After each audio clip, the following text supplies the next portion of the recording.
2023 बॉलीवुड के लिए सबसे अच्छे सालों में से एक साबित हुआ। इसमें पठान, कदर टू, जवान और एनिमल जैसी कुछ सबसे बड़ी ब्लॉकबस्टर फिल्में देखी गई। साथ ही कुछ सफल मध्यम आकार और छोटे बजट की फिल्में भी देखी गई। इतने उल्लेखनीय वर्ष के बाद अब सभी की निगाहें 2024 पर टिकी है, जिससे हिंदी सिनेमा का झंडा ऊंचा रहने की भी उम्मीद है। या हम आपके लिए 2024 की शीर्ष 10 सर्वाधिक प्रतीक्षित फिल्मों की सूची लाए हैं। तो चलिए शुरू करते हैं।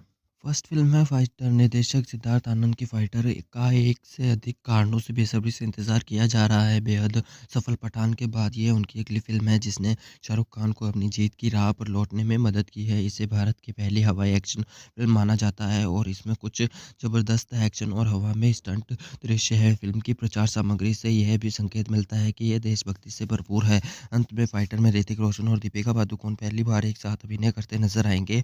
अब तक रिलीज़ हुए गानों में उनकी केमिस्ट्री शानदार रही है। फ़िल्म में दिग्गज स्टार अनिल कपूर भी अहम भूमिका में नज़र आएँगे।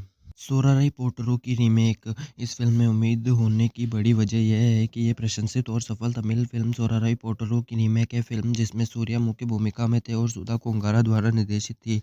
एक गाँव के एक व्यक्ति की कहानी बताती है जो अपनी खुद की एयरलाइन सेवा शुरू करना चाहता है, लेकिन कई बाधाओं और चुनौतियों से लड़ने के लिए मजबूर है। रीमेक में अक्षय कुमार को उस किरदार को निभाते देखना बहुत दिलचस्प होगा, जिसे उसी निर्देशक द्वारा निर्देशित किया जाएगा। फ़िल्म में राधिका मदान और परेश रावल भी मुख्य भूमिकाओं में हैं। बड़े मियाँ छोटे मियाँ, बड़े मियाँ छोटे मियाँ तब से चर्चा में है जब से इसकी घोषणा एक दिलचस्प वीडियो के माध्यम से की गई। यह फ़िल्म 2 हीरो का प्रोजेक्ट है जो आज के समय में बॉलीवुड में दुर्लभ है। साथ ही वे 2 अभिनेता अक्षय कुमार और टाइगर श्रॉफ दोनों के पसंदीदा एक्शन एंटरटेनर है। प्रचार सामग्री से यह स्पष्ट हो गया है कि फ़िल्म में अंतर्राष्ट्रीय स्तर का एक्शन और स्टंट होंगे। इसमें पृथ्वीराज सुकुमारन भी विलन की भूमिका में हैं।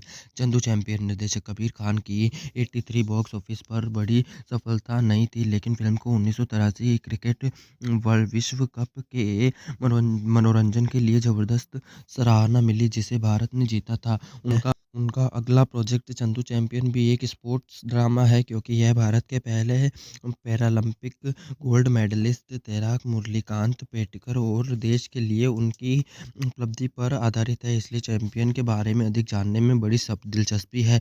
इसके अलावा कबीर खान और कार्तिक आर्यन की पहली बार जोड़ी का भी उत्सुकता से इंतजार किया जा रहा है। सिंघम अगेन। रोहित शेट्टी की अब तक की सभी कॉप यूनिवर्स फिल्में सिंघम, सिंघम रिटर्न, सिम्बा और सूर्यवंशी का ट्रैक रिकॉर्ड सफल रहा है। सिंघम अजय देवगन के सबसे पसंदीदा किरदारों में से एक है और इस फ्रेंचाइज की दोनों फिल्मों ने लोगों को प्रभावित किया है। इसके अलावा सिंघम अगेन में अक्षय एक्शन और इस तथ्य के मामले में दांव और भी ऊंचे हैं कि सिंघम इस बार अधिक खतरनाक दुश्मनों से लड़ेगा। सूर्यवंशी में किरदार ने इस बात का इशारा किया था। इस बार अतिरिक्त फीचर दीपिका पादुकोण और टाइगर श्रॉफ के रूप में फ्रेंचाइजी में नए खिलाड़ी है। में अक्षय कुमार और रणवीर सिंह भी सूर्यवंशी और सिम्बा के रूप में कैमियो में नजर आएंगे। फिल्म निर्माता अमर कौशिक की स्त्री न केवल एक आश्चर्यजनक हिट थी, बल्कि एक दुर्लभ हॉरर कॉमेडी भी थी जो दर्शकों को प्रभावित करने में सफल रही। इसमें श्रद्धा कपूर, राजकुमार राव, अपार शक्ति खुराना और अभिषेक बनर्जी जैसे असामान्य कलाकारों ने भी भूमिका निभाई। ऐसे में इस फ्रेंचाइजी की दूसरी फिल्म स्त्री 2 का भी बेसब्री से इंतजार किया जा रहा है। फिल्म के पक्ष में एक बात यह भी है कि श्रद्धा के किरदार को लेकर अभी तक रहस्य नहीं सुलझ पाया है और निर्माता दिनेश विजान की हॉरर कॉमेडी यूनिवर्स की एक फिल्म होने के नाते भेड़िया में वरुण धवन का किरदार भी एक कैमियो निभाएगा। Sky force. अक्षय कुमार हाल के वर्षों में वास्तविक जीवन की कहानियों को अपनाने के लिए जाने जाते हैं। निर्देशक अभिषेक कपूर और संदीप केवलानी की स्काई फोर्स में वह एक बहादुर और वीर वायु सेना अधिकारी की भूमिका निभाएंगे। बताया जा रहा है कि यह फिल्म भारत के पहले और बीते समय के सबसे खतरनाक घातक हवाई हमले पर आधारित है। फाइटर के बाद भारत के वायुसेना अधिकारियों के इर्द-गिर्द घूमती एक और एक्शन फ़िल्म देखना दिलचस्प होगा। स्काई फ़ोर्स अक्षय को उनकी एयरलिफ्ट की सह-कलाकार निमृत कौर के साथ फिर से जोड़ेगी, जबकि फ़िल्म में सारा अली खान भी होंगी। भूल भुलैया 2 की रिलीज़ से पहले सवाल उठ रहे थे कि क्या दर्शक अक्षय कुमार भूल भुलैया अभिनीत फ़िल्म के सीक्वल में कार्तिक आर्यन को स्वीकार करेंगे। यह फ़िल्म भी ऐसे समय में रिलीज़ हुई जब बॉक्स ऑफिस के लिहाज से बॉलीवुड के लिए अंधेरा था। हालांकि भूल भुलैया 2 में इन बातों के बावजूद 2022 की सबसे हिट में से एक बनकर बॉक्स ऑफिस पर शानदार जीत हासिल की। उस फिल्म ने स्वचालित रूप से भूल भुलैया 3 के लिए प्रचार पैदा किया। उम्मीद है कि कार्तिक आर्यन और अनीस बज्मी की हिट अभिनेता निर्देशक जोड़ी एक बार फिर अच्छा प्रदर्शन करेगी और लोगों को पहले की तरह हँसाएगी। यह देखना भी दिलचस्प होगा कि इस बार रो बाबा इस तरह की चुनौती का सामना करना पड़ेगा।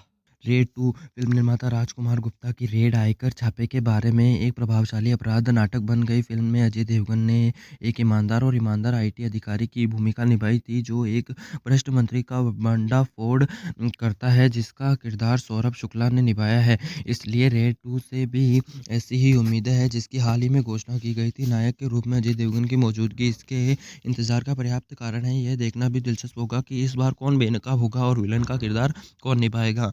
वेलकम टू द जंगल ठीक है, इसलिए यह किसी बॉलीवुड फ़िल्म के लिए मुख्य कलाकारों की सबसे लंबी सूची हो सकती है। सूची इस प्रकार है: अक्षय कुमार, संजय दत्त, रवीना टंडन, अरशद वारसी, दिशा पटानी, सुनील शेट्टी, लारा दत्ता, जैकलीन फर्नांडिस, परेश रावल, राजपाल यादव, श्रेयस तलपड़े, जॉनी लीवर और बहुत कुछ। उफ़! इन सभी अभिनेताओं को एक साथ देखने का मौका मिलने के अलावा वेलकम टू द जंगल जो अहमद खान द्वारा निर्देशित है, प्रफुल्लित करने वाली वेलकम फ्रेंचाइजी को भी आगे ले जाती है। इस तथ्य को छोड़कर कि इस बार कहानी जंगल में होनी चाहिए, इस कॉमिक शरारत के बारे में कुछ भी ज्ञात नहीं है जो साजिश को बढ़ाता है।